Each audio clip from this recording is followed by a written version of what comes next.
Okay, I wanted to explain a little bit more about how this thing works here. Now, what you can do with it is set up to come on and off with voltage right now. It'll come on at 54.2 and it will shut off at 53.9, and this is how I have it set up for right now. I just got it set up so I can dial it in to come on and off at any point, but I have my float right now at 50 oh shit, I forgot,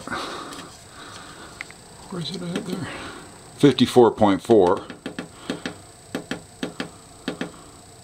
54.4 is what I charge my batteries to now. I've been charging them to only 3.4 volts per cell, and that seems to be about the best because I'm not getting really any more runtime from when I was charging to 3.5 or 3.65, so it doesn't really seem to affect it too much. They're only dropping down to about 3.1 by the time they're charging again in the morning, so it seems to be working out pretty good.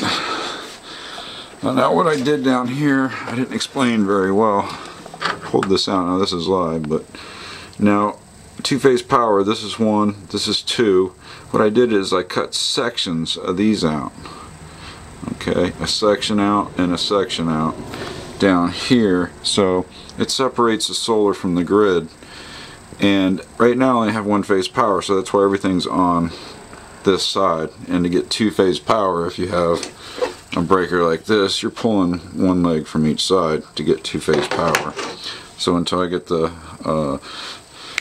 transformer that'll run two-phase, then I can just run it right into one side of each side of the 100 amp breaker. I'll have two-phase power, and I'll be able to run everything, even the stove, which is on the grid down here, which I was thinking I might even leave it on the grid because I don't use it that much, and won't have to worry about pulling a whole crap load of power off the system because the stove is about 4,000 watts, I think, with all the burners on. Now that hot water heater holds, I don't even know how many gallons it is. It's a pretty big one, but once it heats up, you got hot water for 2.5 days, which is pretty good. And I've been doing most of this manually. The testing I did earlier was I had the parameter set up on 12 volts because that's all I had to experiment with, but it was working perfect. So, and it's right with the voltage on the PIP.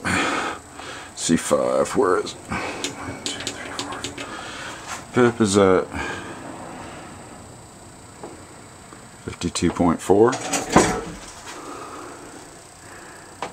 52.4, so I got her dialed in. And the batteries are in really good balance now.